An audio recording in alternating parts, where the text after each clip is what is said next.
Direct from Austin, coast to coast, and in your face. You're listening to the Alex Jones Broadcasting Network.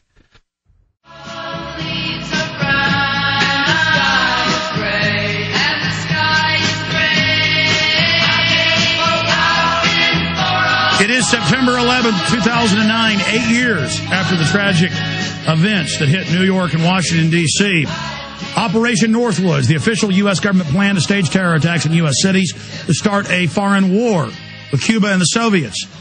Operation Ajax, staging terror attacks in Iran to blame it on their government, declassified. Gulf of Tonkin, admittedly staged to get us into the Vietnam War that killed over 1 million Vietnamese and 58,000 Americans.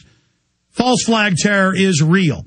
But Charlie Sheen of Platoon and Wall Street and Major League and, of course, the #1 top-paid TV star, Charlie Sheen is simply asking questions. And he's with us now into the bottom of the next hour. For a full hour today, Bob McIlvaine, who lost his son in the towers, will be joining us coming up later in the next hour for the last 15 minutes of this interview. Joining us from his home in Los Angeles is Charlie Sheen. Charlie, thanks for being with us. Thanks for having me, Alex. It's great to be here, as usual. I think right off the top, we need to take a moment of silence for the victims of September 11th. Just know that those are the memories that we're honoring today.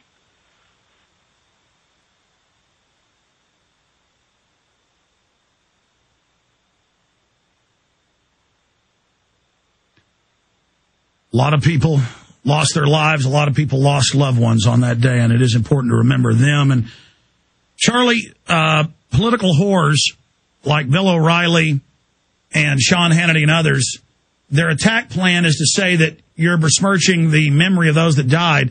When I've interviewed Bill Doyle, the head of the biggest families group, saying the majority of them believe it's an inside job. He does. Bob McIlvaine, they've protested around the White House and Ground Zero. The media ignores them. Your letter and your request has been about having a meeting with the president and taking these victims' family members there to the White House. But the media is involved in this hoax, saying the families all buy the official story when 6 of the 10 commission members say it's a complete fraud. Yeah, no, well, I guess it's, this is indicative of the times that we live in. If people don't hear it on television, then it must not be true, which is a sad state of affairs. And, I think we should talk about the fact that I reached out to the White House, that I sent an email to Press Secretary Gibbs, and I got a call back from his deputy, Mr. Burton, and he said, out of respect to him, I don't believe in playing people's voice messages, airing them publicly, but he said that he would get back to me, but he doesn't feel that this thing is going to happen, meaning my actual sit down with the president. And so I wrote them again. And I said, I asked if I could, as an ambassador to the families, meet with the president, with Bob McIlvaine in particular, representing their voice. And I haven't heard back yet, but I did in my email state that if the president denies this request, I would at the very least expect a letter with him detailing his decision to not do so. Charlie, I'm still waiting to hear, Alex. Still waiting to hear back. I understand they got their hands full. There's a lot of issues that they're tackling, but I don't really think that they're any more important than what we're trying to address here. Yeah, they're busy staging events. It turned out the White House had ordered the New York police not to tell the mayor about the flyby. Air Force One photo op triggers panic in Manhattan. Turned out the White House ran that to create some type of psyop. Now you have this drill run by the Coast Guard with the media covering it like it's real, just a mile from where he's giving a speech. But he has now lovingly reassured us that everything's okay, but reminded us of how wicked the cave dwellers are and how we better give up all our rights or they'll get us. Yeah, I know, because these guys in a cave in Afghanistan with a satellite phone can get NORAD to stand down. Wow. They're more powerful than we ever imagined. As far as that flyby, haven't any of these clowns ever heard of Photoshop? I don't know. Call me crazy. It just seemed a much easier and cheaper solution, you know? Well, it turned out it wasn't a photo op. There was a psyop the White House ran. Gotcha. And that's hidden in plain view, and that's clearly what's happening here. But, yeah, they could have gotten a photo op for Air Force One over New York. Give me a break. Yeah. Let's talk about that media spin. You wrote the letter so they would focus on the 20 points. Talk about that, and then please expand on the fact that they continue to put words in your mouth and misrepresent what you're saying. Well, yeah, I mean, but I anticipated this. I didn't know that it would be this egregious, that it would be this blatant. You know, I wrote the letter to get people's attention. Oh my God, did this really happen? And then bang, there's all the data. And so I think it's had the effect that I had hoped for, and even more so. But the media right now is really they're really showing their ignorance as well as their true colors. Because I haven't read one hit piece, one article, online or otherwise, that after attacking me personally, they then never go on to say, well, we've looked at your 20 bullet points, and here's why they're completely invalid and based in fiction. So I think that we put something out there that is so powerful that they can't figure out a way to disassemble it this time.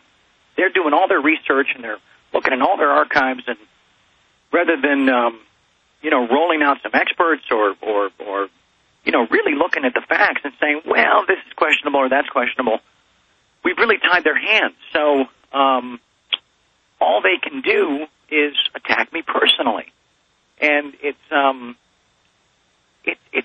sad. It's sad. I mean, I actually kind of feel bad for these people. That's all they got. It's like, oh, well, he did this, this, and this. Okay, all right, keep going. Yeah, I did that. Okay, might have done that. Whatever. Let's get to the facts. And they just don't get there. You know. But I think what we need to mention, Alex, is that